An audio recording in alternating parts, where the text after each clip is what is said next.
Good morning! It's Friday morning dito ngayon and tayo ay nag-walking dito sa labas ng bahay. So yan ang ating ginagawa. Kahit dito lang sa labas ng bahay, kailangan po maglakad-lakad tayo para sa ating katawan.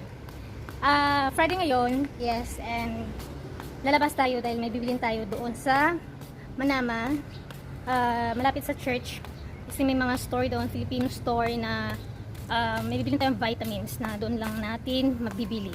So ang tagal ko rin hindi nakapunta doon at saglit lang tayo doon sa mga dadaanan natin mamaya sa souk na kung tawagin dito, souk. At tawag dito, ano yun, parang hindi man divisoria. Kaya parang maraming mga buting-ting kang mabibili doon sa loob. Basta mamaya makikita nyo yan, papakita ko lang. Pero hindi tayo papasok talaga doon sa pinaka loob kasi alam nyo naman.